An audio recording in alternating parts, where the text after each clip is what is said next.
The Christmas card sat on my kitchen counter like a beautiful lie. Red velvet ribbon, gold embossed lettering, the kind of expensive stationery my mother-in-law Rebecca always chose to remind everyone of her impeccable taste. Inside, in her perfectly scripted handwriting, were the words that made my hands shake as I read them for the third time that morning. Before we jump back in, tell us where you're tuning in from, and if this story touches you, make sure you're subscribed, because tomorrow, I've saved something extra special for you. Dear Michael and Sarah, after careful consideration, we've decided this year's Christmas celebration will be more intimate. We hope you understand. Perhaps we can arrange something in the new year. Love always, Mom and Dad. More intimate. That was Rebecca's polite way of saying we weren't welcome anymore. 23 years of marriage, 15 years of attending, every Palmer family Christmas, and now Emma and I were suddenly too much trouble to include. I remember exactly when everything started falling apart. It was 3 months ago, at Rebecca's 70th birthday party. The whole Palmer clan had gathered at their sprawling colonial house in Westchester, the same house where my husband Michael had grown up, where Emma had taken her first steps during a family barbecue, where I thought I'd found my place in the world. Michael had been acting strange for weeks leading up to that party. He'd grown distant, spending more time at the office, coming home later and later. When I asked him about it, he'd brush me off with excuses about a big project, end of quarter, deadlines, anything to avoid looking me in the eye. The party was everything Rebecca did best. Crystal chandeliers casting warm light over perfectly arranged floral centerpieces, servers in crisp white uniforms carrying silver trays of hors d'oeuvres, classical music playing softly in the background. I wore the navy blue dress I'd bought, specifically for the occasion, the one that made me feel elegant enough to belong in Rebecca's world, even though after all these years I still sometimes felt like I was playing dress up. Emma, my 12-year-old daughter, looked beautiful in her pink dress with the pearl buttons. She'd been so excited about Grandma's party, had even made a handmade photo album filled with pictures of her and Rebecca from over the years. Emma adored her grandmother, and Rebecca, despite her sometimes cold exterior, had always had a soft spot for her only granddaughter. The evening started normally enough. Rebecca graciously accepted compliments on her home, her dress, her remarkable ability to look 50 at 70. Michael's brother David was there with his wife Jennifer and their twin boys, both away at college now but home for the celebration. Michael's sister Patricia had flown in from California with her husband Robert. Everyone was there, the whole Palmer dynasty gathered under one roof. I should have noticed the glances earlier, the way conversations stopped when I walked into a room. The way Jennifer suddenly became very interested in her wine when I tried to join her conversation with Patricia. The way David avoided making eye contact with me entirely. But I was busy helping with the party, making sure Emma was having a good time, trying to be the helpful daughter-in-law Rebecca had never quite accepted me as. It wasn't until after dinner, when the birthday cake had been cut and Rebecca was opening her gifts, that I realized something was seriously wrong. I was in the kitchen helping clear dessert plates when I heard my name being mentioned in hushed tones from the dining room. "Sarah doesn't know yet," I heard Jennifer say, her voice barely above a whisper. How could she not know? That was Patricia, sounding incredulous. "Michael's been very careful," came David's response. "But it's only a matter of time before she finds out about the apartment." The apartment. My blood turned to ice water in my veins. I stood frozen by the kitchen sink, a stack of china plates in my hands, straining to hear more. "I still can't believe he'd do this to Sarah and Emma," Patricia continued, "especially with someone from his office. It's so cliché." Someone from his office. The plates nearly slipped from my hands as the full weight of what I was hearing hit me. Michael was having an affair. Not only that, but his entire family knew about it, and I was the last to find out. I managed to set the plates down without breaking them, My hands trembling so badly I had to grip the edge of the counter to steady myself. 23 years of marriage. 23 years of building a life together, raising Emma, creating what I thought was a strong, loving family. And he was throwing it all away for someone from his office. The worst part wasn't even the betrayal itself. It was the humiliation of knowing his entire family had been watching me play the role of the happy wife while they all knew the truth. How long had they known? How long had they been whispering about me behind my back, pitying me, or worse, judging me for being too blind to see what was right in front of me? I somehow made it through the rest of the evening. I smiled and laughed at the appropriate moments, complimented Rebecca on her beautiful party, made small talk with relatives who now felt like strangers. Emma never suspected anything was wrong. She spent most of the evening showing Rebecca her photo album, the two of them sitting together on the antique settee in the living room, Emma pointing out different pictures, and Rebecca listening with the kind of patience she rarely showed anyone else. "Look, Grandma, this is from when we went to the beach last summer," Emma said, her voice bright with excitement. "And this one is from my school play where you came to watch me be the narrator. Remember how nervous I was?" Rebecca smiled. Real smile, not the polite social mask she usually wore. "You were wonderful that night, sweetheart. I was so proud of you." Watching them together, seeing the genuine love between my daughter and her grandmother, made everything hurt even more. Emma deserved to have her grandmother in her life. She deserved family traditions and holiday celebrations, and the kind of stability I thought we'd built for her. But if Michael was leaving us, if our marriage was ending, where would that leave Emma's relationship with the Palmer family? The drive home that night was torture. Michael was unusually quiet, which I now understood wasn't because he was tired from the party, but because he was probably thinking about her, whoever she was. Emma chattered away in the back seat about the party, about how much fun she'd had, about how she couldn't wait for Christmas at Grandma and Grandpa's house. "Mom, did you see how much Grandma loved the photo album I made her?" Emma asked, her voice full of pride. "She said it was the most thoughtful gift she'd ever received. I'm already thinking about what to make her for Christmas." I caught Michael's eye in the rearview mirror. For just a moment, I saw something that might have been guilt flash across his face. But then he looked away, focusing on the road ahead, and the moment was gone. That night, after Emma was asleep, I confronted him. I didn't plan it, didn't rehearse what I was going to say. I just walked into our bedroom where he was getting ready for bed and said, "I know about the apartment." He froze, his hand halfway to the light switch. For a long moment, neither of us said anything. The silence stretched between us like a canyon, 23 years of marriage hanging in the balance. "Sarah," he finally said, and his voice was different somehow, smaller than I'd ever heard it. "Don't," I interrupted. "Don't you dare try to explain this away. Your whole family knows, Michael. I heard them talking about it at your mother's party. They all know you're cheating on me, and I was the only one left in the dark." He sat down heavily on the edge of our bed, the bed we'd shared for over 2 decades, where we'd whispered about our dreams for the future, where Emma had crawled between us on Saturday mornings when she was little. Now it felt like foreign territory. "It's not what you think," he said, but even as the words came out, they sounded hollow. "Then tell me what it is," I said, my voice stronger than I felt. "Tell me why you need an apartment.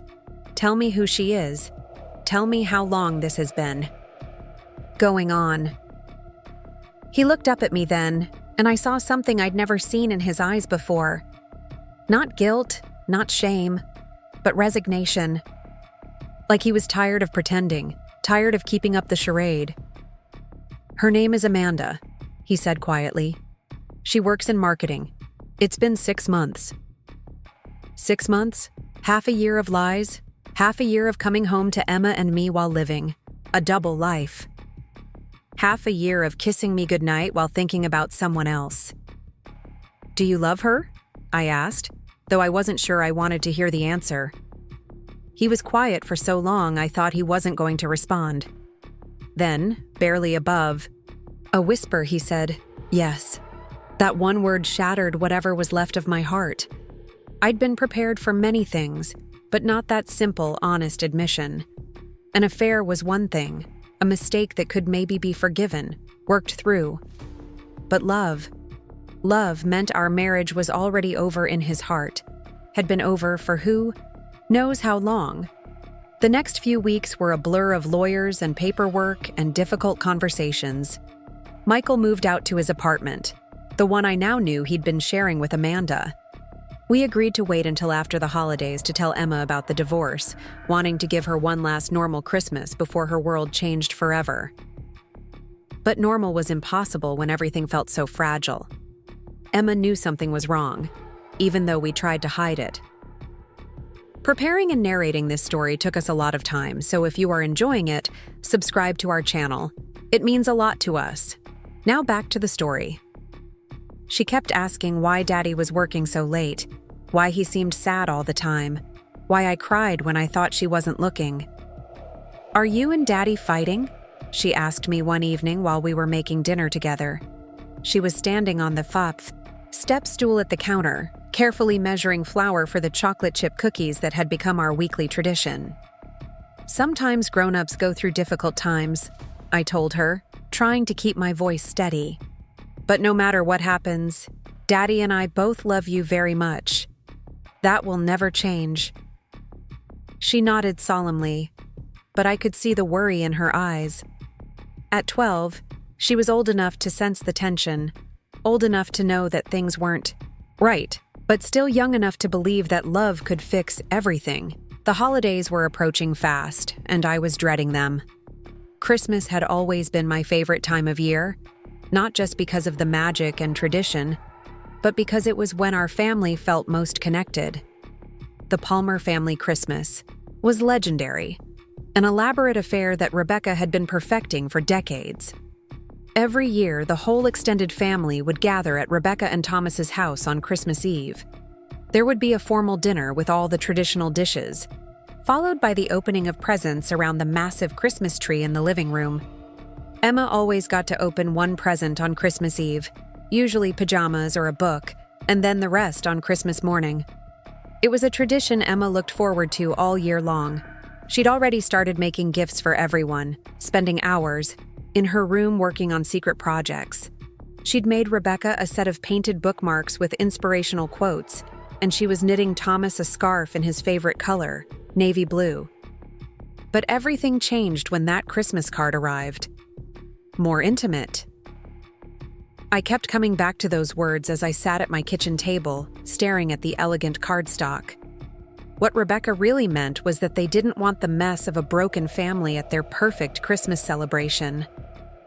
They didn't want to deal with the awkwardness of Michael bringing Amanda, or the discomfort of including his soon-to-be ex-wife and the child who would be a reminder of the family that was falling apart. I understood, in a way. Rebecca had always valued appearances above everything else. A divorce in the family, especially one involving infidelity, was exactly the kind of scandal she'd want to avoid. It was easier to simply not invite the problem to the party. But understanding didn't make it hurt any less. And it certainly didn't make it any easier to figure out how to explain to Emma that we wouldn't be going to Grandma and Grandpa's house for Christmas this year. I waited until Michael came to pick Emma up for his weekend custody visit before I showed him the card. He read it twice, his jaw tightening with each word. "I can't believe she did this," he said, though he didn't sound entirely surprised. "Can't? You?" I replied. "Your mother has always been more concerned with how things look than how they actually are. Having the broken family at Christmas would be too messy for her perfect image." "I'll talk to her," he said, but we both knew it wouldn't make any difference. Once Rebecca Palmer made up her mind about something, she was immovable. "Don't bother," I said. "I wouldn't want to go anyway, knowing we're not really welcome. But you need to think about Emma. This is going to break her heart." And it did. When I finally told her 3 days later that we wouldn't be going to Grandma and Grandpa's house for Christmas, she cried for an hour. Not the dramatic tears of a tantrum, but the quiet, heartbroken sobs of a child who didn't understand why. The adults in her life were making choices that hurt her. "But I already made Grandma's bookmarks," she said through her tears. "And Grandpa's scarf is almost finished. I've been working on it every day after school." "I know, sweetheart," I said, holding her close on the couch in our living room. The same couch where we'd read bedtime stories and watched movies and had countless conversations about her day at school. "Maybe we can mail the gifts to them or deliver them another time." "It's not the same," she said. And she was right. It wasn't the same. Christmas morning without the extended family, without the traditions she'd grown up with, without the sense of belonging to something bigger than just the two of us. "We'll make our own Christmas special," I promised her. "Just you and me. We can start new traditions." But even as I said the words, I wasn't sure I believed them. How do you replace 23 years of shared history? How do you make a holiday magical when your own heart is breaking? The worst part was that I knew this was just the beginning. Christmas was just the first of many family events we'd be excluded from. Birthdays, graduations, weddings, all the milestones that mark a family's life together. Emma would grow up on the outside of the Palmer family traditions, and there was nothing I could do to change that. Michael tried to make it up to her by planning elaborate outings during his custody. Weekends. He took her to see the Christmas lights at Rockefeller Center, to the Nutcracker Ballet, to expensive restaurants where they served desserts that looked like works of art. But I could see in Emma's eyes that all the special treats in the world couldn't replace the simple comfort of family tradition. "Why doesn't Grandma want to see me anymore?" she asked me one evening while we were wrapping the few presents we'd bought for each other. I'd kept Christmas simple this year, partly because of the financial strain of the divorce proceedings, but mostly because my heart wasn't in it. "It's not that she doesn't want to see you," I said carefully. "It's complicated, sweetheart. Sometimes when families go through changes, it takes time for everyone to figure out how to handle things." "But I didn't do anything wrong," she said. And the hurt in her voice made me want to march over to Rebecca's house and demand an explanation. "No, you didn't do anything wrong," I assured her. "None of this is your fault. Sometimes adults make decisions that don't make sense, even to other adults." The weeks leading up to Christmas felt endless. I went through the motions of holiday preparation, but everything felt hollow. I bought a small tree and we decorated it together, but it looked lost in our living room, dwarfed by the space where Michael's presence used to be. I made cookies and hot chocolate and played Christmas music, but the joy felt forced, artificial. Emma threw herself into her schoolwork and her gift-making with an intensity that worried me. She finished Thomas's scarf and started working on something new, something she kept hidden in her room and wouldn't let me see. "It's a surprise," she said whenever I asked about it. "But not for you, Mom. It's for someone else." I assumed it was another gift for her father, maybe something to give him during their Christmas Day visit. Michael had planned to take her out for brunch and then to see a movie, the kind of generic divorced dad activity that neither of them was really looking forward to. Christmas Eve arrived gray and cold, with the kind of bitter wind that cuts right through your coat. I'd planned a quiet evening for Emma and me, just the two of us. We'd order Chinese food, watch Christmas movies, and maybe play some board games. I was determined to make it special, even if it couldn't be the same. But Emma seemed restless all day, distracted in a way that was unusual for her. She kept checking the clock, looking out the window, fidgeting with whatever project she'd been working on in her room. "Are you okay, sweetheart?" I asked her as we set up the Chinese takeout containers on our dining room table. The same table where we'd shared thousands of meals as a family of 3, and before that, as a family of 4 when Michael still lived with us. "I'm fine," she said, but she barely touched her lo mein, instead pushing the noodles around on her plate with her fork. After dinner, we settled on the couch to watch A Christmas Story, Emma's favorite holiday movie. But even Ralphie's antics couldn't hold her attention. She kept glancing at the window, as if she was expecting someone. "Emma, what's going on?" I finally asked, pausing the movie. "You've been acting strange all day?" She looked at me with those serious brown eyes that reminded me so much of Michael, back when he used to look at me with love instead of resignation. "Mom," she said slowly, "I need to tell you something, but you might be mad." My heart skipped a beat. At 12, Emma was generally a good kid, responsible and honest. If she thought I might be mad, it was probably something significant. "You can tell me anything," I said, moving closer to her on the couch. "I promise I won't be mad, but I might be worried, depending on what it is." She took a deep breath, the way she did before diving into the deep end of the swimming pool at the community center. "I called Grandma," she said in a rush, "last week. I called her and asked if I could come see her tonight. Just me, not you, and she said yes." For a moment, I couldn't speak. I wasn't sure if I was hurt that she'd gone behind my back, proud that she'd taken initiative, or terrified of what Rebecca might say to her about the divorce, about me, about our family falling apart. "Emma," I said carefully, "why didn't you tell me you wanted to see Grandma? We could have worked something out." "Because I knew you'd try to talk me out of it," she said, and she was probably right. "And because I have something I need to give her, and it can't wait until after Christmas." "What do you need to give her?" Emma stood up and ran to her room, returning a moment later with a wrapped package about the size of a photo album. It was covered in red wrapping paper with silver ribbon, and I could tell she'd wrapped it herself because the edges weren't quite even and there was probably too much tape. "I can't tell you what it is," she said, "but it's really important, and Grandma needs to see it tonight." I looked at my 12-year-old daughter, this brave, determined child who had somehow arranged her own visit with her grandmother without telling either of the adults in her life. Part of me wanted to call Rebecca and cancel to protect Emma from whatever rejection or coldness she might encounter. But another part of me, the part that remembered being 12 and feeling powerless in a world controlled by adults, wanted to let her try. "How are you supposed to get there?" I asked. "It's Christmas Eve and it's almost 7 o'clock. "I was hoping," she said, looking down at her hands, "that maybe you could drive me. You don't have to come in. You could just drop me off and pick me up later. Grandma said she'd call you if it was okay." As if on cue, my phone rang.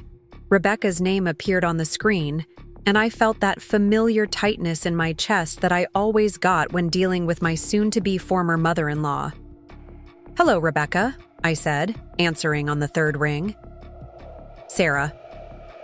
Her voice was crisp and formal, the tone she used when she was trying to be polite but didn't really want to be having the conversation. "Emma called me last week and asked if she could visit tonight. I told her she could, but only if you approved." I looked at Emma, who was watching me with hopeful eyes, clutching her wrapped gift like it contained something precious. "She says she has something she needs to give you," I said. "Yes, she mentioned that." Rebecca's voice softened slightly. "Sarah, I know things are complicated right now, but Emma is my granddaughter, and if she wants to see me, I think we should allow it. Don't you?" There was something in her tone, a gentleness I rarely heard from Rebecca, that made me reconsider my first instinct to refuse. "All right," I said finally. "I'll bring her over. But Rebecca, please don't say anything to her about the divorce that will upset her more than she already is. She's having a hard enough time with all of this." "I understand," Rebecca said, and for once, she actually sounded like she meant it. 20 minutes later, Emma and I were in the car, driving through the quiet streets of our neighborhood toward the Palmer family home. Emma sat in the passenger seat, her gift in her lap, staring out at the Christmas lights that decorated the houses we passed. "Are you nervous?" I asked her. "A little," she admitted. "But I think this is something I have to do." I wanted to ask her more about what was in the package. What was so important that she'd orchestrated this entire evening behind my back? But something in her expression told me this was her mission, her choice, and I needed to let her handle it her own. Wait, the Palmer house looked like something out of a Christmas card when we pulled into the circular driveway. Rebecca had outdone herself with the decorations this year. White lights outlined every window and doorway, garland wrapped around the columns, on the front porch, and a massive wreath hung on the front door. It was beautiful and elegant, and everything I'd once hoped Emma would always be a part of. "Do you want me to walk you to the door?" I asked as we sat in the car, the engine still running. "No, I think I should do this myself," Emma said. She unbuckled her seatbelt and turned to look at me. "Mom, no matter what happens in there, I want you to know that I love you. And I'm proud of you for being so strong through all of this." The words hit me like a physical blow. My 12-year-old daughter was trying to comfort me, to reassure me when she was the one walking into what could be a difficult situation. "I love you too, sweetheart," I managed to say around the lump in my throat. "More than you could ever know." She kissed my cheek, grabbed her gift, and got out of the car. I watched her walk up the front steps, her small figure dwarfed by the imposing front door. She rang the doorbell and waited, her shoulders straight and her chin up, looking far more confident than I felt. Rebecca opened the door herself, which surprised me. Usually, at formal gatherings, she had staff to answer the door. But tonight it was just her, wearing an elegant cream-colored sweater and dark slacks, her silver hair perfectly styled as always. She smiled when she saw Emma, a real smile that reached her eyes. And for a moment, I remembered why Emma loved her grandmother so much. Despite her cold exterior, Rebecca had always had a special relationship with her only granddaughter. "Emma, sweetheart," I heard her say as she stepped aside to let Emma in. "I'm so glad you called. Come in, come in. It's freezing out there." The door closed behind them, and I was left sitting in my car in the driveway, wondering what was happening. Inside, I'd told Rebecca I'd be back in an hour to pick Emma up, which gave them plenty of time to visit, but not so long that Emma would be exhausted on Christmas morning. I drove home slowly, taking the long way through the neighborhood to look at Christmas lights and give myself time to think. What had Emma made for Rebecca that was so important it couldn't wait? What was my daughter planning to say to her grandmother? That she'd kept secret from me? Back home, I tried to distract myself by cleaning up the Chinese food containers and straightening the living room, but my mind kept wandering to the Palmer house. Was Emma okay? Was Rebecca being kind to her? Or was she filling Emma's head with ideas about the divorce being my fault, about how I wasn't good enough for the Palmer family? The hours seemed to last forever. When it was finally time to go back, I grabbed my coat and headed for the car, my stomach churning with anxiety about what I might find when I picked Emma up. The Palmer house looked the same as when I'd left, but somehow the warm glow from the windows seemed more welcoming. I parked in the same spot and walked up to the front door, intending to ring the bell and wait for Emma to come out. But before I could ring it, the door opened. Rebecca stood there, and I was shocked to see that her eyes were red and puffy, like she'd been crying.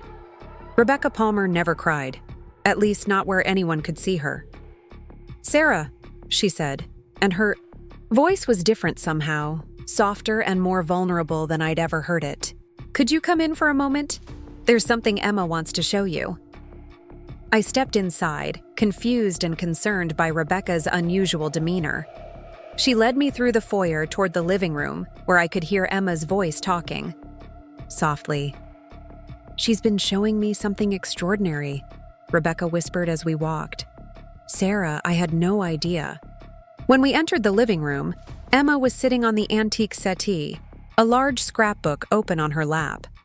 But this wasn't the photo album she'd made for Rebecca's birthday. This was something entirely different. "Mom!" Emma looked up with tears in her eyes, but they weren't sad tears. They were the kind of tears that come with relief, with finally being heard. "Come sit with us. I want to show you what I made for Grandma." I sat down beside them, and Emma turned the scrapbook toward me. The first page took my breath away. It was covered with photographs, but not just any photographs. These were pictures of Rebecca and Emma together over the years, but each one had been paired with something else. A handwritten note from Emma about that memory, a small drawing, a pressed flower from Rebecca's garden. "Emma made this for me," Rebecca said, her voice thick with emotion. "But it's not just a scrapbook. Keep looking." Emma turned the pages slowly, and I began to understand what she had created. Woven throughout the memories were Emma's own words, her 12-year-old perspective on what family meant to her. On one page, beside a picture of her and Rebecca baking cookies, she had written, "Grandma taught me that love comes in many flavors, but the best recipes are the ones passed down through generations." Another page showed them reading together, with Emma's note, "When families break apart, stories are what hold us together. Grandma, you're part of my story forever." But it was the final page that made my own eyes fill with tears. Emma had drawn a family tree, but it wasn't the traditional kind. Instead of names in boxes, she had created a tree with heart-shaped leaves, each one containing a memory or a wish.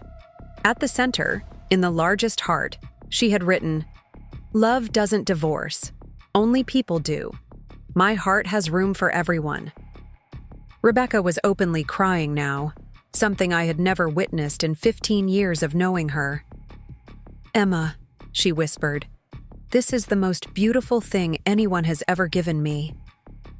"I wanted you to know," Emma said, looking directly at her grandmother, "that even if Mom and Dad can't be together anymore, and even if things are complicated, I still need you in my life. And I think maybe you need me too." Rebecca pulled Emma into a hug that lasted several long moments. When she finally looked up at me, her expression had completely changed. "Sarah, I owe you an enormous apology," she said. "I was so focused on avoiding the messiness of the situation that I forgot what really mattered." Emma is right. Love doesn't divorce. I may have failed as a mother-in-law, but I refuse to fail as a grandmother. She stood up and walked to the mantel, returning with the Christmas card she had sent us. Without ceremony, she tore it in half. "Christmas is tomorrow," she said firmly. "And you're both coming. Michael can bring Amanda if he chooses, but this is Emma's family too, and she belongs here." Emma threw her arms around both of us, and for the first time in months, I felt like maybe, just maybe, we were going to be okay. Not the same as before, but okay in a new way. On Christmas morning, Emma opened her presents surrounded by family. The dynamics were awkward at times, and there were moments of tension, but Rebecca had set the tone from the moment we arrived. Family was family, and love was bigger than our mistakes. Years later, Emma would tell me that the night she gave Rebecca that scrapbook was the night she learned her own voice had power. That sometimes children have to teach adults how to love beyond the complications. Rebecca kept that scrapbook on her coffee table for the rest of her life. And every Christmas thereafter, no matter what changes our family went through, Emma and I had our place at the table. Because sometimes the most powerful gift isn't something you buy in a store. Sometimes it's the courage to remind the people you love that families are built on more than just the good times. They're built on the choice to keep loving each other, even when everything else falls apart. Up next, you've got 2 more standout stories right on your screen. If this one hit the mark, you won't want to pass these up. Just click and check them out.